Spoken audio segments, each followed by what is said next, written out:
ദൈവത്തിന്റെ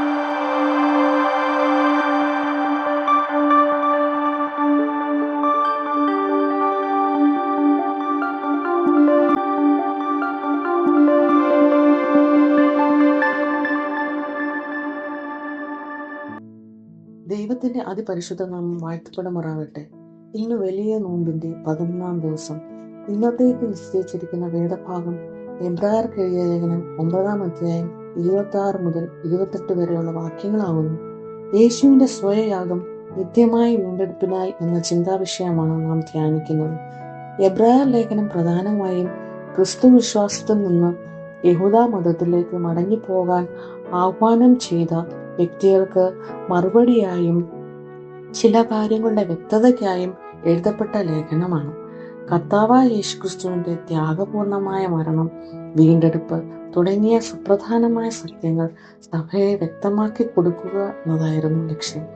ക്രിസ്തുവിലേക്കല്ലാതെ മറ്റൊന്നിലേക്ക് തിരിയുന്നത് ആത്മീയമായ അപകടമാണ് എന്ന് സൂചിപ്പിക്കുന്നു.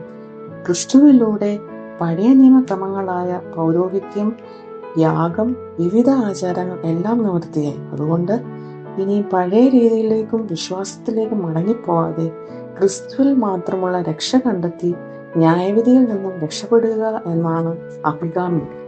അല്ലാത്ത പക്ഷം നാം മരിക്കുകയും ന്യായവിധിക്ക് വിധേയരാകുകയും ചെയ്യും എന്നതാണ് ഈ ഭാഗം പ്രത്യേകമായും വിശദീകരിക്കുന്നത്. ഒന്നാമതായി ക്രിസ്തുവിന്റെ സ്വയയാഗത്തിന്റെ പ്രത്യേകതകൾ. 9-ാം അധ്യായത്തിന്റെ 1 മുതൽ 10 വരെയുള്ള വാക്യങ്ങളിൽ യഹൂദ ദേവാലയത്തിന്റെ അനുഭവത്തെയും പുരോഹിതന്റെ യാഗ അർപ്പണത്തെയും വിവരിക്കുന്നു. ആരാധനക്കാരന് മനസ്സാക്ഷിയിൽ പൂർണ്ണ സമാധാനം വരുത്തുവാൻ കഴിയാത്ത വഴിപാടും യാഗവുമാണ് അർപ്പിച്ചു വന്നത് എന്നും ഭക്ഷ്യങ്ങൾ, പാനീയങ്ങൾ, വിവിധ സ്നാനങ്ങൾ എന്നിവയോട് കൂടെ ഗുണീകരണ കാലത്തോളം ചുമത്തിയിരുന്ന ജഡീക നിയമങ്ങൾ മാത്രമായിരുന്നു അത് എന്നും വിവരിക്കുന്നു. എന്നാൽ ക്രിസ്തു വരുവാനുള്ള നന്മകളുടെ മഹാപുരോഹിതനായി വന്ന് കൈപ്പണിയല്ലാത്ത വലിപ്പവും തികവുമേറിയ ഒരു കൂടാരത്തിൽ കൂടി മൃഗങ്ങളുടെ യാഗത്താലല്ല, സ്വന്തം രക്തത്താൽ തന്നെ എന്നേക്കുമുള്ള വീണ്ടെടുപ്പ് സാധ്യമാക്കി.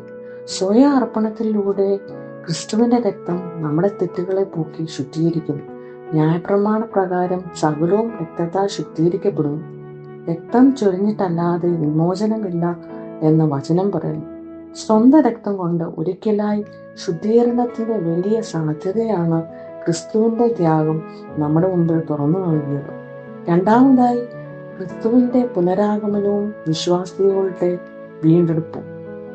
9-ാം അധ്യായം 27 മുതൽ 28 വരെയുള്ള വാക്യങ്ങളിൽ ആദ്യ ഭാഗത്ത് സകല മനുഷ്യരുടെ മരണവും ക്രിസ്തുവിന്റെ മരണവും തമ്മിൽ ലേഖനകർത്താവ് താരതമ്യം ചെയ്യുന്നു.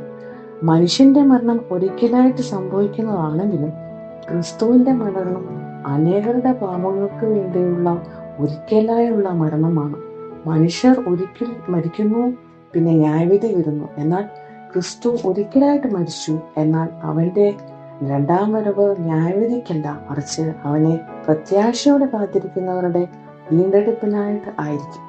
യേശുവിന്റെ മരണവും പുനരുത്ഥാനവും അവന്റെ വീണ്ടും വരവും വിശ്വാസികളുടെ രൂപാന്തരത്തിന് ആഹ്വാനം ചെയ്യുന്നു.